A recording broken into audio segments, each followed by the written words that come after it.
Olá você, telespectadora, olá você, telespectador da cultura. A partir de agora você acompanha Opinião Litoral, edição desta segunda-feira, 14 de agosto, dia seguinte do Dia dos Pais, que foi ontem, domingo. Nós temos como convidado hoje o advogado mais especializado em gestão de finanças, gestão pública, Maurício Franco, e daqui a pouquinho a jornalista Thaís Margarido, que é comentarista aqui do Opinião Litoral. Nós vamos começar conversando com Maurício Franco sobre a reunião que acontece hoje dos líderes partidários na Câmara para acelerar o processo do novo arcabouço fiscal que voltou com modificações do Senado. Maurício, boa tarde. Você gostou do projeto do arcabouço fiscal? Você ficou surpreso com esse projeto ou você esperava alguma coisa parecida com ele? Olha, Paulo, bom, em primeiro lugar, boa tarde, né? Prazer estar aqui no programa. Na verdade, assim, a questão do arcabouço fiscal é algo necessário para o país, sem dúvida, né? Nós tínhamos aquela situação de que no governo Temer foi definido o teto de gastos e todo esse conjunto de medidas agora é para ter um equilíbrio da questão das contas, né? Porque o grande problema dessa questão da dívida do governo é que, sim, o governo pode emitir títulos para aumentar a dívida, porém, isso obviamente que implica em aumento da dívida por conta de pagar mais juros e tal. Então, de um modo geral, é mais ou menos essa situação, mas o projeto do arcabouço fiscal, cuja principal ponto é o governo não pode gastar mais do que 70% do que ele teve de arrecadação, de mudança de variação de arrecadação ao longo do ano anterior. Há alguns pontos que foram colocados, especialmente pela oposição, que é muito provável que sejam renegociados agora nessa fase de transição, nessa fase de negociação na Câmara, nessa volta aí. Nessa volta do projeto para a Câmara. Mas eu acredito que o relevante é que seja aprovado, né? Há algumas críticas, por exemplo, há uma crítica de que para que esse projeto do arcabouço fiscal, preparado pela equipe econômica, mais especificamente o ministro Fernando Haddad, há uma necessidade de aumento de arrecadação, né? Assim, ele está como se o projeto fosse, de uma certa maneira, refém de um aumento de arrecadação. E esse aumento de arrecadação, segundo a própria equipe do governo, pode vir do próprio aumento da economia, né, dos índices da economia. Quer dizer, você aumenta a economia cresce, aumenta o nível de emprego, né? O PIB cresce e também cresce a arrecadação por consequência.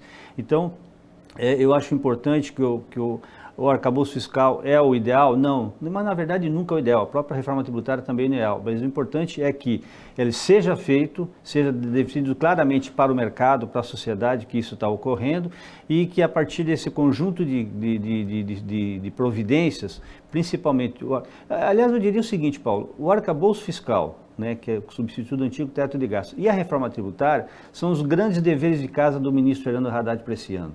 Esses dois projetos passando, ainda que com algumas críticas que a gente possa ter, vai ser fundamental para definir claramente a posição econômica do governo para a sociedade como um todo. Agora, volta, só para concluir essa parte inicial, volta para a Câmara e aí tem naturalmente aquelas discussões que são oriundas, né, natural entre oposição e governo para que seja votado o texto final do projeto.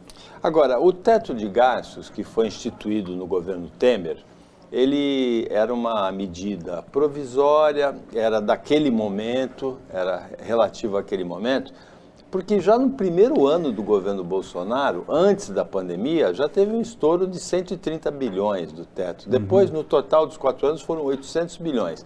Então, precisava do novo arcabouço fiscal, que é esse que, como você diz, não é o ideal, mas é o possível, né? Agora, a gente emendando na reforma tributária que você citou, o país tem um emaranhado tributário, nenhuma empresa consegue ter a contabilidade direito, nenhum gestor público consegue ter a contabilidade direito, porque é muito difícil, é muito complexa a legislação tributária no Brasil. Uma reforma tributária teria que ter um caráter de simplificação, essa tem, teria que ter um caráter de transparência, a gente vem ganhando um pouquinho de transparência tributária nos últimos anos, precisa avançar muito nesse ponto. Agora, teria que ter alguma coisa de redução que a gente não sabe se vai ter ou não. O IVA, o Imposto sobre o Valor Agregado, ele evita imposto sobre imposto. Então, nesse sentido, a gente imagina que vai haver uma redução da carga tributária. Mas isso ainda depende de regulamentação e depende principalmente do estabelecimento das alíquotas, né? Exatamente. Especificamente sobre a reforma tributária, é importante a gente lembrar o seguinte, nós estamos falando, a gente fala em reforma tributária no sentido amplo da palavra, e não deixa de ser, porque nós estamos falando de 5 impostos que estão, 3 em âmbito federal, que é o PIS, o COFINS e o IPI, e 2, um em âmbito estadual, que é o ICMS, e outro em âmbito municipal, que é o ISS. São 5 impostos que estariam num pacote só por conta do IVA, como você comentou.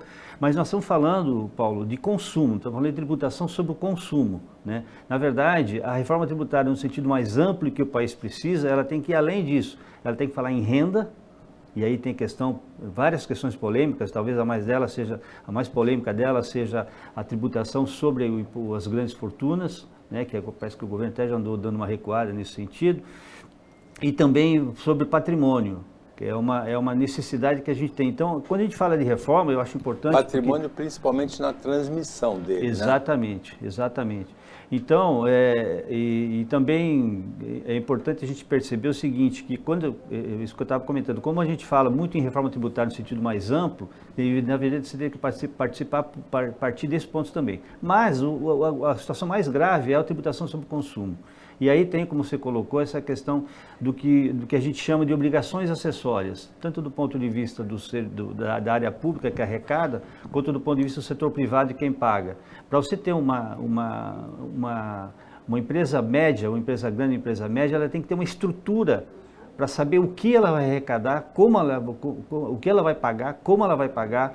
Então, são bilhões de reais que a gente tem hoje desperdiçado no Brasil por conta das obrigações acessórias. Isso significa dizer o seguinte, eu, empresa, vou pagar qual imposto, de que forma que eu vou pagar. Então, essa empresa, para ela não ficar exposta a punições, a multas e tal do fisco, ela tem que ter uma estrutura operacional, tem que ter uma estrutura jurídica, tem que ter uma estrutura contábil muito grande para poder arrecadar corretamente. Ainda que ela queira arrecadar tudo corretamente, que é o que a maior parte das empresas fazem. Que é um componente de custo a mais, né? Que é um componente de custo a mais, que é um componente chamado custo Brasil, né? Quando a gente passa para esse aspecto de analisar a nossa competitividade externa, isso também tem a ver com o custo Brasil. Então, ou seja, é tão complicado que você tem que manter uma estrutura que sai cara e que encarece o teu produto ou o teu serviço, né? Exatamente, esse é o ponto. E que os empresários reclamam, né? E mesmo assim, mesmo pequenos empresários, apesar de a gente ter algumas situações com o Simples Nacional, que me desculpe a redundância, mas o Simples Nacional simplifica realmente a questão tributária para o pequeno empresário, mas no caso das médias e grandes empresas isso não ocorre. Então você tem como eu estava falando, toda uma estrutura para poder fazer o pagamento correto e muitas vezes não faz. A empresa acaba sendo surpreendida por alguma legislação que não foi observada e a partir disso a reforma procura viabilizar ou simplificar, né? Só para que o nosso telespectador, para aqueles que conheçam, só para reforçar, nós temos 2 IVA que eu chamo de IVA dual, né? O Imposto de Valor Agregado. Então ele tem no âmbito federal, que passa a ser a contribuição sobre bens e serviços, o CBS, é um IVA que é o resultado da junção do IPI, do PIS e do COFINS. E vai ter um imposto sobre bem e serviço, que é o IVA no âmbito estadual e municipal, que vai juntar ICMS, que hoje é um tributo estadual, com o ISS, que é um tributo municipal. Agora, você tem uma experiência na segunda gestão do prefeito Paulo Alexandre Barbosa de Santos como secretário de Finanças, 2017, 2020. Isso. Ao começo da sua gestão, o caixa da prefeitura tinha dívida e no final da sua gestão tinha um superávit de 70 milhões, não é isso? Isso. Tinha uma dívida no início de... Era alguma coisa por volta de 160 milhões, né? Lembrando que esse momento, nós estamos falando de uma determinada fotografia, janeiro de 2017, foi quando eu assumi a Secretaria de Finanças, que não apenas a Prefeitura de Santos, mas a economia como um todo, o setor privado também, setor público, setor privado, vinham de toda uma recessão, ou estavam vivendo toda uma recessão do governo Dilma. Que se anunciou para o país no final de 2014, né? Isso, exatamente. Mas que já era anterior, né? Já era. Nós diríamos o seguinte, que assim, as primeiras sementes dessa crise foram realmente em 2014, porque teve por conta do governo Dilma, aquela questão da nova matriz econômica, o Nelson Barbosa era o ministro da Economia na época, e já se imaginava que ia acontecer, e efetivamente ocorreu. Nós tivemos uma crise realmente grande em 2015, 2016 e ainda em 2017. Em 2015, vocês se lembram, a inflação chegou a alguma coisa por volta de 10% ao ano, né? Hoje nós estamos com inflação por volta de 4% em 12 meses, mas foi uma situação muito complicada. E a Prefeitura, naturalmente, como ela viu da arrecadação de impostos, ela sentiu esse baque.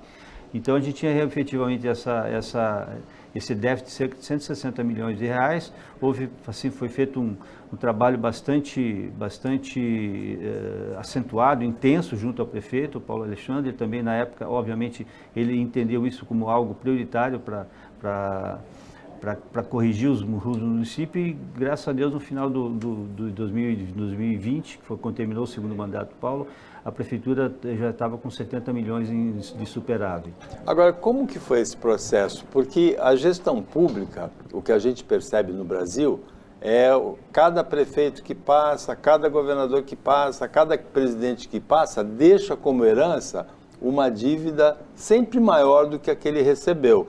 A gestão do Paulo Alexandre Barbosa, especialmente a segunda gestão, foi marcada por obras grandes na Ponta da Praia, em Santos, na entrada da cidade também, e mesmo assim foi com superávit? Sim, sim. Na verdade é o seguinte... A arrecadação melhorou muito? A arrecadação melhorou. A gente teve algumas questões que foram bastante relevantes, né? Por exemplo, houve o ajuste da questão do ISS do Porto. Eu não sei se você lembra dessa polêmica. Que era uma questão que se arrastou muitos anos na justiça, não é? Exatamente. Aliás, desde a década de 80 do século passado, essa questão se arrastava na justiça. Na verdade, eram duas discussões, né? Uma discussão em relação à alíquota do ISS do Porto, que ela tinha sido reduzida para 3% no final dos anos 90, né? 97, 98, por aí. E a gente, em 2017, a gente fez uma pesquisa seguinte: dos 10 maiores portos brasileiros, o único porto que cobrava 3% na época era, se eu não estou me enganando, Paranaguá. Os restos, todos os portos cobravam 5% de ISS. E na época, falou assim, vamos fazer um ajuste disso para 5% também. Houve naturalmente uma resistência grande do setor portuário, a gente teve bastantes discussões, bastante reuniões, audiência pública na Câmara e tal, para trazer para 5% essa correção do ISS, e isso efetivamente ocorreu. E esse é um ponto, a questão da alíquota do ISS do Porto, que era uma grande discussão que a gente tinha naquele momento. E o segundo, que eu acho que talvez é isso que na tua memória fica... É IPTU, é o IPTU, né? das áreas portuárias, que em 2000... Porque ISS pagava só 3%, mas pagava. O IPTU é que não pagava porque tinha a questão da área federal, não é? Há uma discussão de que por ser uma área... estaria isento de tributo por ser uma área federal. Mas, na verdade, a discussão era exatamente essa. Mas é uma área federal, mas que está sendo utilizada pelo setor privado. Portanto, teria que ter, tem o que a gente chama em tributação de fato gerador que possibilita a cobrança.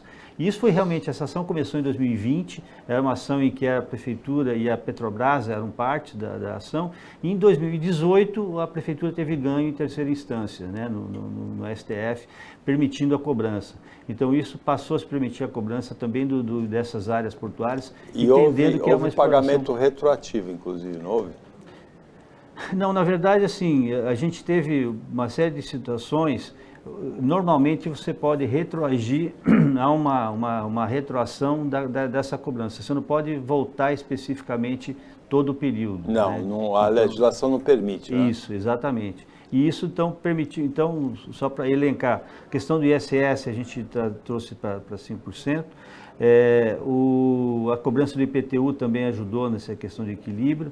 A gente teve também uma situação de de venda da folha de pagamento, né? Porque é comum, já de alguns anos, as prefeituras negociam a sua folha de pagamento como alguma coisa que o mercado financeiro entende. Um ativo, né? Como um banco, ativo, né?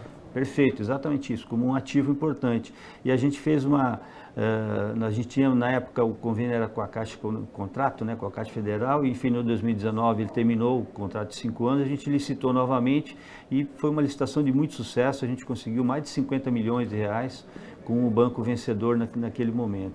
Então foi uma série de medidas que foram... O ISS já era a principal fonte de arrecadação de Santos quando elevou para 5% ou passou a ser a partir daí? Não, já era. Já era a principal? Já era, sim. Já era porque o impacto do ISS de Santos, e por conta do porto, da cidade como um todo, mas principalmente por conta do porto, ele respondia, quando eu saí, eu acredito que esse número não mudou, ele respondia por cerca de 60% de todo o nosso ISS era arrecadado no porto. Mas hoje, no orçamento para o ano que vem, essa arrecadação do ISS deve ter alguma coisa por volta de 1,3 bilhões mais ou menos, bilhão, né, mais ou menos. Opinião para o intervalo, bem rapidinho, fica aí com a gente.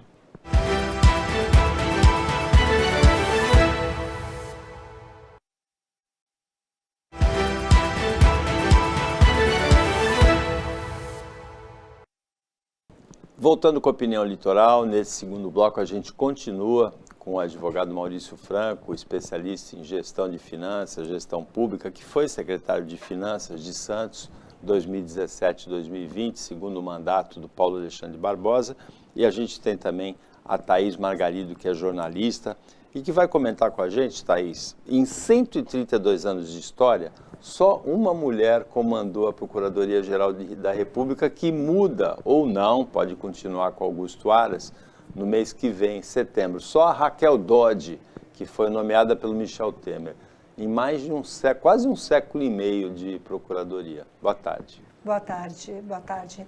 Franco, é inadmissível, na verdade. Eu, como mulher, me sinto muito indignada. Mas a gente entende que tanto o processo político, a gestão pública, quanto mais o judiciário, sempre foi predominantemente masculino, né? Então, para a mulher conseguir galgar alguns espaços, sempre foi muito difícil, ainda mais na alta esfera judicial do país. Mas, imagina, a Procuradoria-Geral da República. Mas eu fico assim, me perguntando por que as mulheres ainda não conseguem ocupar esses cargos. A gente sabe que tem tido uma pequena ascensão, se podemos dizer assim, na iniciativa privada e até mesmo agora na iniciativa pública em alguns municípios, em algumas prefeituras, em que a Procuradoria Municipal tem como chefia uma mulher. Mas a gente vê isso é para marcar a história mesmo, de que realmente vivemos ainda num conceito machista, tanto na esfera federal, estadual, municipal, e aos poucos a gente vai desmistificando de que apenas o homem teria capacidade para ocupar determinados patamares, principalmente uma qualificação para julgar processos tão importantes quanto a Procuradoria-Geral da República, ou seja, do nosso país. Aqui em Santos, lógico que a Procuradoria-Geral do município tem uma função completamente diferente da Procuradoria-Geral da República, que faz parte, é a chefia do Ministério Público Federal. Mas em Santos nós temos uma Procuradora-Geral, que é comentarista aqui, que é mulher, né? A Renata Arraes, né? Exatamente. A Thaís está fazendo essas observações que eu concordo plenamente. E eu estou lembrando a Renata, né, que é uma pessoa, é amiga nossa, mas mais do que isso, uma pessoa de muito talento, de muita competência, uma pessoa muito assertiva, sempre foi. A gente comentou no bloco anterior sobre a questão da discussão da cobrança do IPTU das áreas portuárias. A Renata e toda a equipe, mas a Renata à frente da equipe da Procuradoria foi decisiva para que a Prefeitura, para que a Municipalidade Santista ganhasse essa briga. Realmente, aproveitar e mandar um abraço. Né? Sim, exatamente. É uma ação, como a gente comentou, de quase 20 anos, né, que corria na ação que envolvia a Petrobras e a Prefeitura. Mas eu concordo plenamente com a Thaís. É lamentável que a gente ainda não tenha, né, essa questão da igualdade. E eu queria aproveitar para fazer uma crítica a essa questão que se fala muito hoje em dia, Paulo, da meritocracia. Eu acho que essa questão de meritocracia ela tem que ser revista, né, do ponto de vista corporativo e tal, porque você pode falar em meritocracia quando pessoas de questão de gênero, de raça e tal, saem do mesmo ponto. Hoje em dia não saem do mesmo ponto, né? Os problemas nas empresas principalmente, não na vida pública de modo geral, mas nas empresas principalmente, que as mulheres têm, que os negros têm, não é o mesmo ponto de partida, efetivamente não é.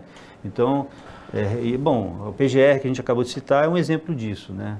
Acho que a gente tem que aprender e crescer muito nesse sentido ainda. É o que a gente discute da igualdade e da equidade, né? A igualdade é você dar oportunidade para todos. A equidade é você proporcionar que saiam todos do mesmo lugar para disputar de forma igualitária. Isso às vezes a gente não tem. Exatamente. Bem levantado pelo Maurício, que a gente não consegue ter. No Supremo Tribunal Federal é ainda pior, porque são 11 ministros e nos mesmos 132 anos foram só 3. Então, se fosse a mesma proporção de uma, seriam pelo menos 11 ministras, né? Sim. A gente só teve 3. E é muito provável que o governo Lula não indique uma mulher para a Procuradoria. Existe um consenso, assim, existe um conceito no governo de que já indicou a Edilene Lobo para o Tribunal Superior Eleitoral, que é mulher e negra, então que a cota já está satisfeita com essa indicação, e então é provável que seja de novo um homem para a Procuradoria-Geral da República, mas o presidente Lula disse que vai respeitar a votação dos procuradores, coisa que não foi feita na escolha do Augusto Aras pelo Bolsonaro. Agora, a Thaís chegou muito impressionada com uma notícia aqui, de que o médico ortopedista de Guarujá, onde ela mora, disse em defesa dele, ele foi flagrado com 60 quilos de cocaína na casa dele no Jardim Acapulco. Ele já estava preso pelo envolvimento na morte de um paciente no Hospital Santo Amaro, quando ele foi acusado de ter facilitado a entrada dos criminosos no hospital. E ele justificou a cocaína dizendo que ele tinha se tornado dependente químico durante a pandemia. Os policiais falaram assim, bom, mas 60 quilos abastece a Baixada inteira, né? Não é só para consumo próprio, né, Thaís? E na pandemia, Paulinho? Maurício Franco, fala para mim, na pandemia era o período suficiente para a dependência dele ser tamanha que ele precisava armazenar em casa 60 quilos de cocaína e justificar, olha, armazenei porque era consumo próprio. E aí quando ele tem aquele envolvimento direto naquele homicídio dentro da unidade hospitalar, é para justificar o quê? A dívida dos 60 quilos de cocaína para o crime organizado? Quer dizer, não tem nexo. Fico muito assim triste com essa notícia, acho descabido. Era um ortopedista bastante bem conceituado, né? Muito conceituado. Inclusive, eu fui paciente dele, minha mãe foi paciente dele, corintiano nato. Olha só, e o irmão é empresário do ramo de futebol. Pronto, já entregando, né? Não, essa coisa de corintiano não qualifica muito, não. Não, até porque eu sou corintiana. Até porque eu sou corintiana. Eu lembrei porque eu fui paciente dele. Nos surpreendeu. Quando houve a notícia, quando saiu, até porque estava acima de qualquer suspeita, ele sempre foi um médico muito brincalhão, muito carinhoso e atencioso com os pacientes. Digo isso por experiência própria, minha mãe também foi paciente dele. Então, quando o caso surgiu na imprensa, todo mundo ficou muito surpreso. Não era de se esperar, até porque a condição financeira dele não tinha nenhum resquício de que havia necessidade de buscar outra renda, né, digamos assim. Então, foi uma coisa, assim, totalmente descabida e o que mais me dói é ver o argumento da defesa, né, de que realmente era consumo próprio com 60 quilos. A gente não está falando de 1 quilo, são 60 quilos, né? Por favor. Ou estou errada, gente? Eu devo estar fora da realidade. O argumento da defesa é pura narrativa, né? Por favor, É aquela história que o Chacrinha, ex-apresentador já falecido, falava, eu vim para confundir, não para explicar, né? Exatamente. É lamentável que a gente tenha que suportar esse tipo de coisa, né? Porque assim, é meio que um jogo de faz de conta e de uma certa maneira a justiça ela é envolvida nesse jogo todo, até porque a justiça tem o dever de ouvir todos os lados, né? Naturalmente, todos nós, no sistema democrático de direito, tem direito à defesa, mas realmente chega a ser uma chacota com a sociedade esse tipo de argumentação, né? E pior, muitas vezes o próprio advogado leva isso a sério e coloca com uma estratégia de, como se diz, de tergiversar, né? Para usar um linguajar jurídico, né? Como se diz, na verdade é questão de enrolar mesmo, né? Levar para frente o processo. E às vezes funciona, né? Nós tivemos por 4, 5 décadas no Brasil a justificativa usada por maridos que cometiam feminicídio da legítima defesa da honra, como se fosse a defesa da honra estivesse acima da defesa da vida, né? mas o advogado Evandro Lins e Silva, com muita habilidade para defender, tem até um documentário agora, né? Um filme, né? Ângela Diniz, né? Defender o cliente dele, inventou essa história de legítima defesa da honra, que é um nome muito forte, porque a legítima defesa é uma instituição jurídica, Sim. a legítima defesa da vida, né? Então, e honra. quantos assassinos de mulheres se prevaleceram dessa tese esdrúxula da legítima defesa da honra, que só na semana passada foi derrubada no Supremo, né? Agora, Paulinho, definitivamente. Agora você veja, legítima defesa da honra. Isso é nítido que vivemos num país completamente machista. É a honra masculina, onde se viu uma mulher se sobrepor a um homem, onde se viu uma mulher trair um homem, onde se viu uma mulher levantar a voz. Então, quando ele comete feminicídio, é porque ele se sentiu... Ela atentou a honra o quê? Porque ele é homem, e a honra da mulher. E eu sou suspeita por ser mulher, mas isso é que a gente vivencia todos os dias, né? E é quando se criticam muitos advogados criminalistas, porque eles encontram, uma vez eu questionei ele falou, Thaís, na verdade, não é que a gente vai inocentar o criminoso, o que a gente tenta é amenizar a pena daquele que cometeu o crime. Então... Não, o advogado que inventou essa tese é um gênio, Evandro Lins e Silva, só que é um gênio do mal, né? Porque quantos homens, ao longo dessas décadas, se prevaleceram dessa tese completamente absurda de legítima defesa da honra. Agora, a gente vai discutir um pouquinho, nesse final de bloco, no começo do bloco seguinte, a violência no Brasil. No fim de semana, no Rio de Janeiro, o comandante da Polícia Militar foi afastado, um comandante de um batalhão, depois da morte de um adolescente e da morte de uma criança em operações policiais. A gente sempre fala muito bem da polícia, que as operações policiais, o rigor é necessário, rigor, mas a gente entende que sempre abusos, truculência policial deve ser investigada. Agora, os números da Bahia são impressionantes. Na Bahia, em 2022, operações policiais resultaram na morte de 1.567 civis. De um total de pouco mais de 5.000 mortes, 1.567 foram de civis em operações policiais, mortes por policiais. A gente vai falar isso depois do intervalo. Por que o número é impressionante? O portal UOL fez uma comparação hoje.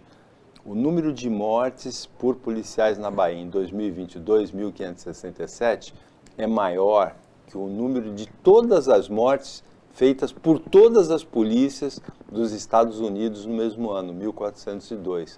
Os Estados Unidos têm 50 estados, 324 milhões de habitantes. A Bahia, com 14 milhões, quarto estado mais populoso do Brasil, tem mais mortes policiais por policiais do que os Estados Unidos. É uma cifra impressionante que a gente comenta depois do intervalo.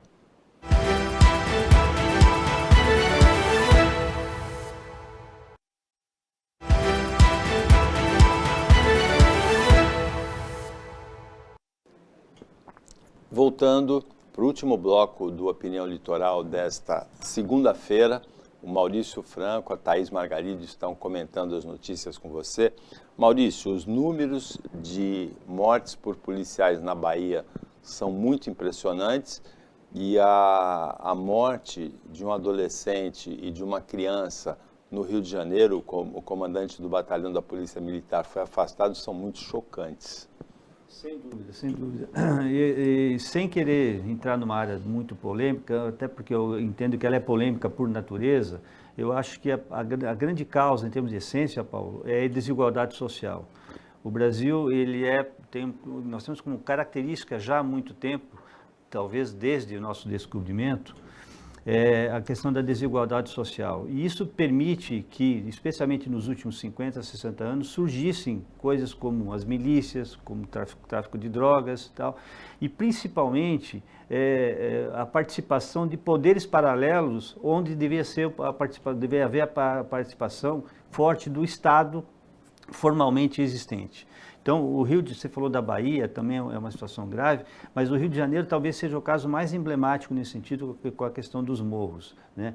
Então, o surgimento de poderes paralelos, como milícia e como tráfico de drogas, principalmente ocupando o papel que é do Estado, acaba trazendo para essa situação. E por que traz para essa situação? Porque a pessoa simples, trabalhadora, e que é a maioria esmagadora de quem mora nos morros do Rio, por exemplo, ela não se sente assistido pelo Estado. E por não se sentir assistido pelo Estado, acaba ficando muitas vezes refém de um poder como esse, né? Como acontece no Rio de Janeiro principalmente.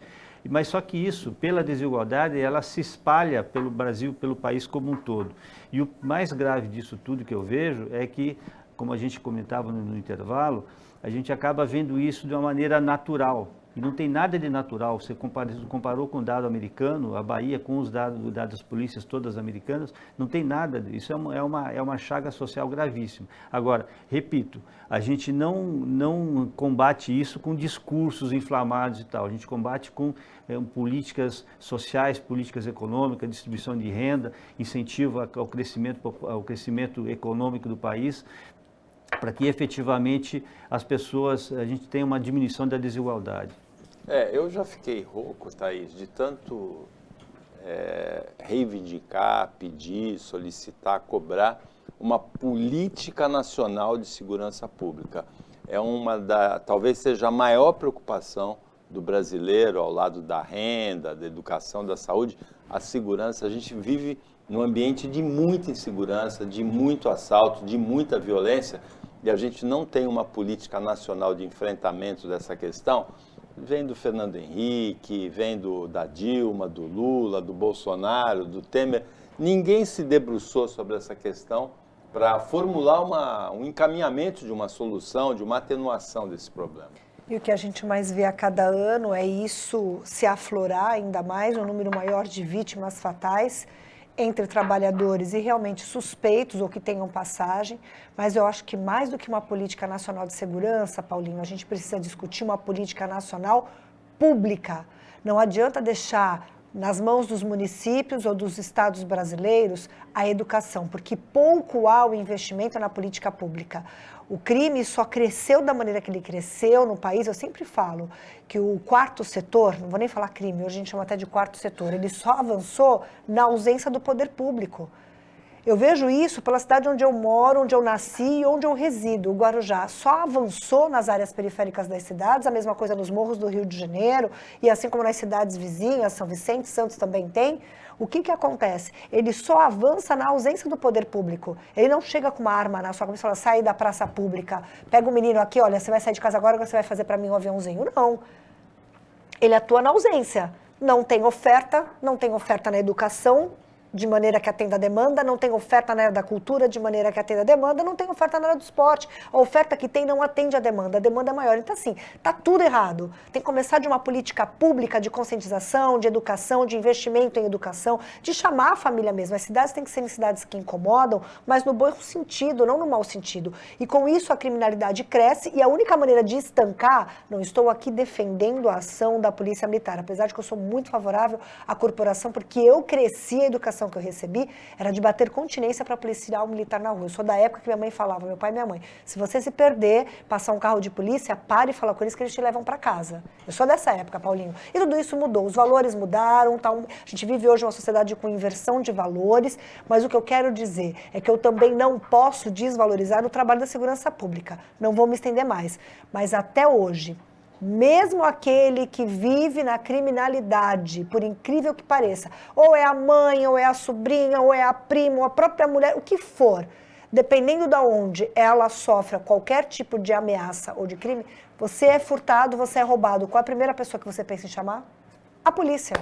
Não adianta falar, isso mudou um pouco? Mudou bem na esfera periférica, mas do trabalhador que mora num bairro mais afastado da orla, por exemplo, se a menina está chegando à faculdade e tem o celular furtado, ela vai fazer o quê? Um boletim de ocorrência para tentar ser ressarcida. Então, segurança pública é uma realidade, é necessária, só precisa de enfrentamento com política pública. Não é balela, é tirar as coisas do papel e realmente concretizar, colocar pessoas com comprometimento para entrar nessas áreas e transformar a realidade, entrar na cabeça dessas pessoas. E essa situação que o Maurício Franco e a Thaís Margarido comentaram, ela é muito bem retratada nos dois filmes Tropa de Elite, principalmente no segundo e também na série Mecanismo, que é essa estrutura do tráfico de drogas, assim, embrenhado na administração pública, no judiciário, em todos os segmentos sociais no Brasil, Menos, talvez, que na Colômbia, que no Peru, que na Bolívia, mas também de uma maneira bem avançada e bem ruim para nós, bem difícil de enfrentar. Tem 2 dicas para você. O mercado de peixe de Santos, nessa segunda quinzena de agosto, tem promoções de tainha e de sardinha com preços muito bons. E em Guarujá tem concurso público, as inscrições começam hoje, Thaís. Oportunidade para quem quer ter garantia, para quem também tem comprometimento, para quem precisa de um emprego. E você que vai prestar o concurso, acho que a cidade precisa renovar o quadro, toda a cidade precisa renovar o quadro. Precisa saber se tem caixa, né? Está aqui o nosso secretário de Finanças, precisa saber se tem caixa para poder aposentar e contratar novos concursados. Mas a gente espera que realmente esses novos concursados entrem na municipalidade com amor para fazer a máquina rodar. Afinal de contas, são os funcionários públicos concursados que são o histórico, né, da prefeitura e que fazem realmente a máquina pública andar. E o concurso público para a prefeitura, para o estado, é sempre para um emprego qualificado, é sempre uma oportunidade muito boa. Maurício, ontem se completou um período de 9 anos daquele acidente da campanha presidencial de 2014, no dia 13 de agosto, o avião que trazia para um compromisso aqui na Baixada o então candidato à presidência da República, Eduardo Campos, caiu em Santos, morreu Eduardo Campos, morreram mais 6 pessoas. Até hoje, a dona do apartamento, a família dona do apartamento que foi prejudicado, né, que foi acidentado, onde caiu o avião, né, e o apartamento foi parcialmente destruído, até hoje não foi indenizada. Não tem sentido um negócio desse, porque a indenização num caso desses é muito clara e deveria ser muito rápida. Não tem sentido passar um período de 9 anos e não haver indenização ainda, né? O acidente com o Eduardo Campos, eu acho que para nós santistas e para a região também, a Thaís do Guarujá, todo mundo lembra onde estava no momento em que aconteceu, né? É meio que nem o assassinato do Kennedy para os mais antigos. Todo mundo lembra onde estava quando ficou sabendo. Agora, eu acho que essa questão da demora da indenização, ela está ligada ao que a gente falou no início do programa, Paulo, sobre da reforma tributária ser tão difícil você recolher imposto, por exemplo. Em todo esse arcabouço jurídico que a gente tem, seja especialmente no caso por responsabilização civil, ele permite uma série de criações dentro do próprio andamento do processo, protelatórios em relação à definição clara das responsabilidades. Eu acho que com certeza, 2 anos seria mais do que suficiente para que isso ocorresse e para que as pessoas fossem reembolsadas das suas despesas, que obviamente elas não tinham nada a ver com isso, não tem a menor culpa em relação a isso. Agora, a reforma do sistema nosso, do sistema judiciário nosso, eu acredito que também é algo que seria relevante para evitar, como você falou do Evandro Lins e Silva, a criação de alguns institutos que na verdade nem existem legalmente falando, mas que no decorrer do processo é que são criados, impedindo que a justiça seja feita e com esse tipo de distorção, que infelizmente, nós estamos falando de 9 anos aqui, mas nós estamos falando de coisas que ocorrem com muita frequência, de levar anos e anos para as pessoas serem ressarcidas das despesas que tiveram e que não tiveram a menor culpa por isso. Eu lembro claramente desse dia, a Marina Silva na TV, o Márcio França na TV, o Márcio é o presidente estadual do PSB, o Eduardo Campos era pré-candidato do PSB, e do Márcio França prometendo a indenização para as famílias que tiveram prejuízos nesse acidente, né? Depois eu cheguei a ler que não se sabia direito de quem era o avião, tinha um proprietário, outra empresa tinha alugado, não estava no nome do PSB. Quando eu vi isso, eu falei, isso aí vai... São as narrativas que a gente fala, né? Que isso permitem aí, a protelação. Isso aí vai se arrastar na justiça, né? Quem paga a conta? Quem vai pagar a conta, né? E a família perdeu. Eu lembro que foi a turbina que caiu dentro do imóvel.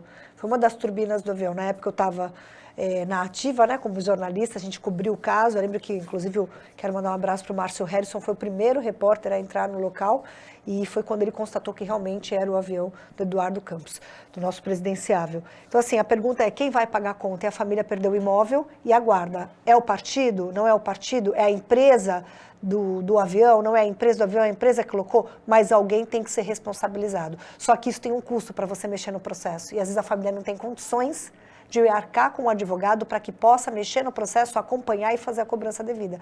E aí fica elas por elas. Não dá. Mas eu acho que a família deve recorrer, vai no Ministério Público, pedir ajuda na Defensoria Pública. E falar, olha, eu não tenho condições de pagar, mas eu preciso ser indenizado. 9 anos é demais, né? No caso do automóvel, existe um seguro obrigatório de danos contra terceiros, né? No avião também tem, isso aí já deveria ter sido resolvido. É inadmissível que 9 anos depois a família não tenha sido indenizada ainda de um prejuízo. E não é só essa família. Tem o dono da academia também, não foi? Tem a academia. Academia. Chegamos ao final do Opinião Litoral desta segunda-feira, agradecendo a participação do Maurício Franco, da Thaís Margarido, analisando as notícias com você, agradecendo o trabalho da equipe técnica e de jornalismo do Sistema Costa Norte, e agradecendo a você que acompanhou a gente em mais essa edição. Até amanhã, nesse mesmo horário, depois do Jornal Litoral, e uma ótima semana para você que você merece.